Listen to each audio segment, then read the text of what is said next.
Hello my dear students, how are you all? I hope you are all enjoying the lectures.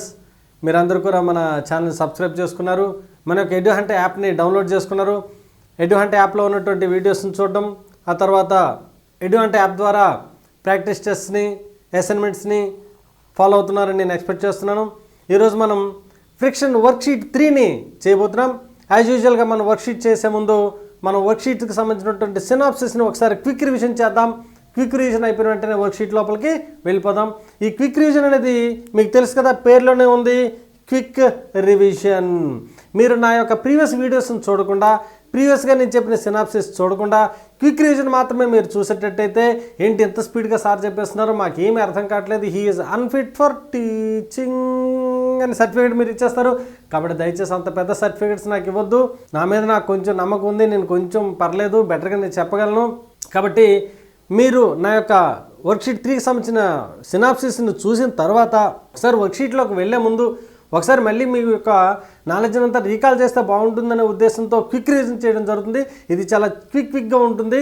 కాబట్టి మీరు అన్నీ తెలుసుకుని ఒకసారి చూస్తే మనం ఫటాఫట్ వర్క్షీట్ లోపల కూడా వెళ్ళిపోదాం, సరేనా?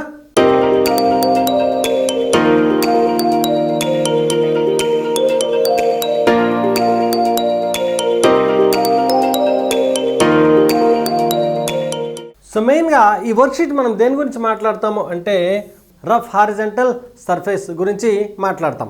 ఇక్కడ ఇది ఒక రఫ్ సర్ఫేస్ అనుకుందాం. చూసారు ఎంత రఫ్గా ఉందో. ఇక్కడ ఒక బ్లాక్ ఆఫ్ మాస్ M ఉంచాము అనుకుంటే ఇక్కడ ఏం జరుగుతుంది, అసలు దీనిపైన వెయిట్ mg డౌన్వర్డ్ పనిచేస్తుంది, నార్మల్ రియాక్షన్ అప్వర్డ్ పనిచేస్తుంది. If the coefficient of friction between the surface and the object is mu అనుకుంటే ఇక్కడ పనిచేసేటువంటి ఫ్రిక్షన్ ఎంత, Fs static is equal to μs into n అవుతుంది.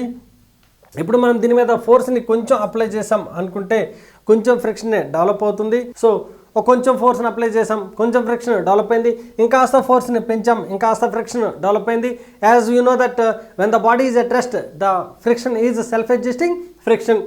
ఇంకాస్త మనం బాడీ మీద అలా ఫోర్స్ని పెంచుతుంటే ఏదో ఒక స్టేట్లో ఆ బాడీ అనేది మోషన్లోకి రావడం మొదలు పెడుతుంది. అప్పుడు ఉండేటువంటి ఫ్రిక్షన్ మనం లిమిటింగ్ ఫ్రిక్షన్ అని చెప్తాం. That is equal to μ into n అని కూడా చెప్తాం. Beyond that point if you apply some force the body comes into motion. ఎప్పుడైతే బాడీ మోషన్ ఉందో అప్పుడు ఉండేటువంటి ఫ్రిక్షన్ మనం కైనెటిక్ ఫ్రిక్షన్ అని చెప్తాం. కోఎఫిషియంట్ ఆఫ్ ఫ్రిక్షన్ మనం μk అని చెప్తాం. అప్పుడు ఫ్రిక్షన్ ఫోర్స్ ఏముంది, μk ఇంటూ n అవుతుంది. As you know that μk is always less than μs అన్నమాట. సో ఎప్పుడైనా సరే మీకు ప్రాబ్లమ్స్లో μk ఇవ్వచ్చు, μs ఇవ్వచ్చు. μk అనేది 0.8 అనుకోండి, μs అనేది ఆబ్వియస్గా 0.6 కానీ 0.5 అట్లా కొంచెం తక్కువ వాల్యూ ఇస్తాడనమాట. సో ఈ రెండు ఇచ్చినప్పుడు ఏది వాడాలి అనేది కూడా మనం ఈ వీడియోలో చెప్పుకుందాం.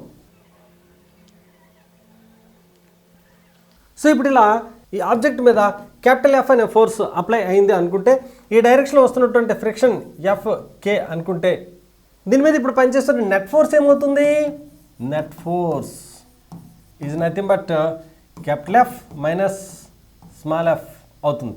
So net force F minus F అయ్యేటప్పుడు if the block is moving with an acceleration a అనుకుంటే ma ఈజ్ ఈక్వల్ టు ఎంత అవుతుందండి, F మైనస్ F అంటే ఏంటి, μ ఇంటూ n.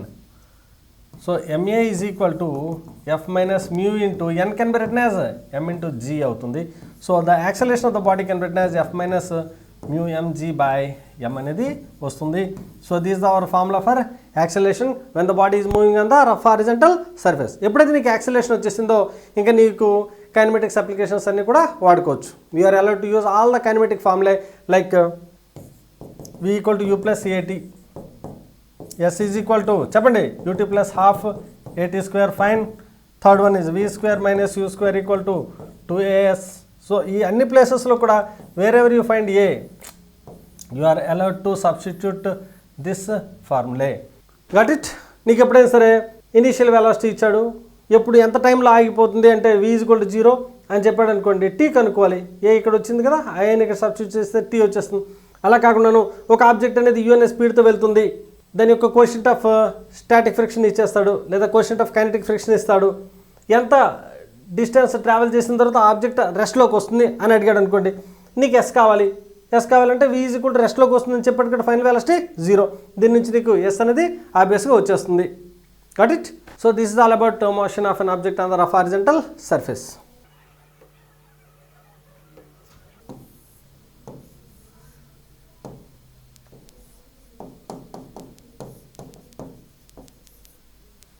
ఇంకా ఇక్కడ తెలుసుకోవాల్సిన ముఖ్యమైన విషయం ఏంటంటే ఆబ్జెక్ట్ యొక్క కోషంట్ ఆఫ్ ఫ్రిక్షన్ ఇచ్చేస్తాడండి, సంథింగ్ 0.6 ఇట్లా అట్లా ఇచ్చేసిన తర్వాత ఒక ఫోర్స్ ఎఫ్ అనేది అప్లై అవుతుంది అని చెప్తాడు. External force F is equal సంథింగ్ 2.5 న్యూటన్స్ అనో లేకపోతే 3 న్యూటన్స్ అనో లేకపోతే 2 న్యూటన్స్ అనో ఫోర్స్ అప్లై అయిందని చెప్తాడు. ఈ ఆబ్జెక్ట్ యొక్క మాస్ అనేది సమ్ 5 kgయో 10 kgయో 20 kg ఇస్తాడు. ఇలా ఉండేటి ఈ కేసులో ఫ్రిక్షన్ ఎంత అని అడుగుతాడు. సో అప్పుడు ఎట్లా చేయాలి ప్రాబ్లం అంటే, జనరల్గా ఫ్రిక్షన్ ఏంటంటే మన మైండ్లోకి ఏమొస్తుంది, F is equal to mu into N అనే ఫార్ములా గుర్తొచ్చేస్తుంది. ఇక్కడ ఎఫ్ ఈజ్ ఈక్వల్ టు అంటే మ్యూ అంటే 0.6, ఇంకా కొన్నిసార్లు ఏం చేస్తాడంటే mu S is equal to 0.6, mu K is equal to 0.4 అట్లా కూడా ఇస్తాడనమాట. సో ఇప్పుడు F is equal to mu అంటే అనేటప్పుడు ఇక్కడ మ్యూ ఎస్ వేయాలా మ్యూ కే వేయాలా మనకు తెలియదు. సో అదొక కన్ఫ్యూజన్ ఉంటుంది. సో ఇట్లాంటి సందర్భంలో ఏం చేయాలి అంటే, మీరు ఏం చేసేస్తారు జనరల్గాను, కొన్ని స్టాటిక్ ఫ్రిక్షన్ కనుక్కుందాం అనుకుంటే మ్యూ ఎస్ వేసేస్తారు. మ్యూ ఎస్ అంటే ఎంత ఇచ్చాడు, సమ్ 0.6 అని ఇచ్చాడు.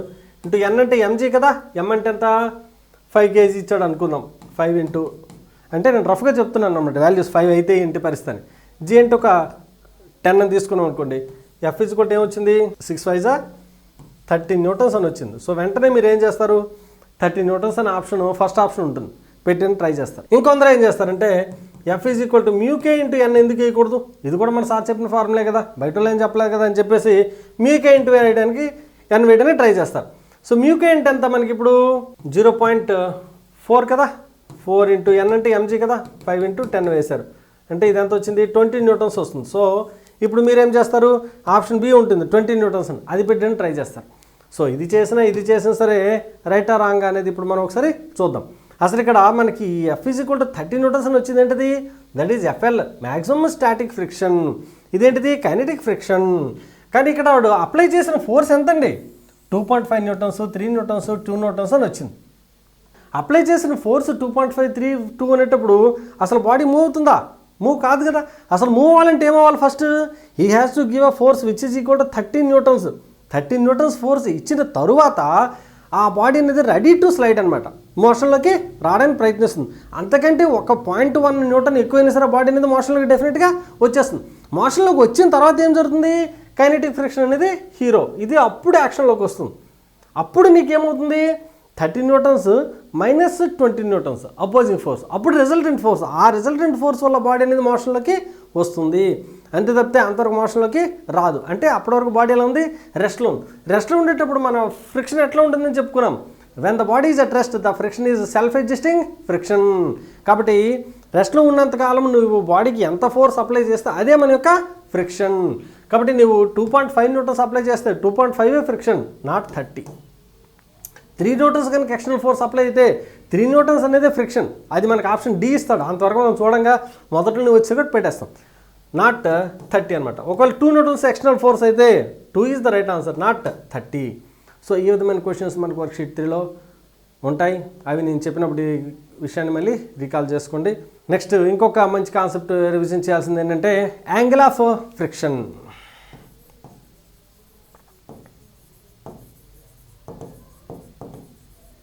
ఇది ఒకటి గుర్తుంటే మనకి వర్క్షీట్ కంప్లీట్ అయిపోతుంది. What is this angle of friction, let us see now. If this is a rough surface